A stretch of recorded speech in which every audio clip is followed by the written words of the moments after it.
নমস্কার বন্ধুরা, আমি সঞ্চারী। আমার আরও একটা নতুন ব্লগে আপনাদের সবাইকে অনেক অনেক স্বাগত। প্রতিদিনের মতো আজকেও চলে এলাম আমার রান্নার ছোট্ট দুনিয়াটা আপনাদের সাথে ভাগ করে নিতে।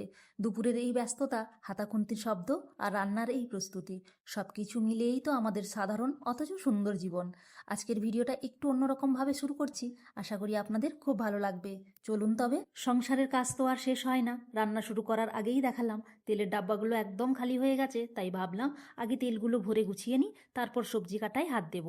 এই ছোট ছোট কাজগুলো গুছিয়ে রাখলে রান্নার সময় কাজটা কত সহজ হয়ে যায়, তাই না? এবার ঝটপট সবজিগুলো কাটতে বসে পড়লাম।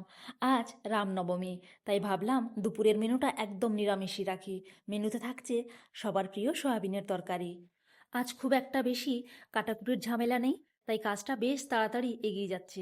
শুধু এই কয়েকটা আলু ডুমো ডুমো করে কেটে নিচ্ছি। সয়াবিনের তো আলুর টুকরোগুলো একটু বড় না হলে ঠিক ভালো লাগে না।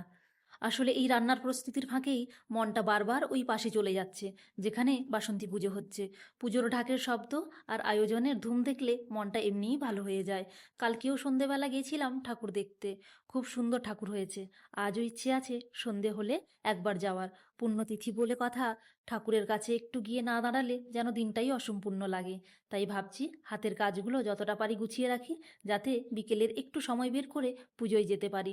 আপনারা আজকের দিনটা কিভাবে কাটাচ্ছেন আমাকে কিন্তু অবশ্যই জানাবেন। রান্নার সব গোছগাছ তো শেষ, এবার ঝটপট রান্নাটা বসিয়ে দিই।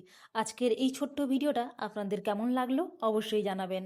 যাওয়ার আগে আপনাদের সবাইকে জানাই রামনবমীর অনেক অনেক শুভেচ্ছা। আপনারা সবাই ভালো থাকুন আর সুস্থ থাকুন, এই কামনাই করি। আজকের মতো ভিডিওটা এখানেই শেষ করছি। দেখা হবে আবার পরের কোনো ভিডিওতে।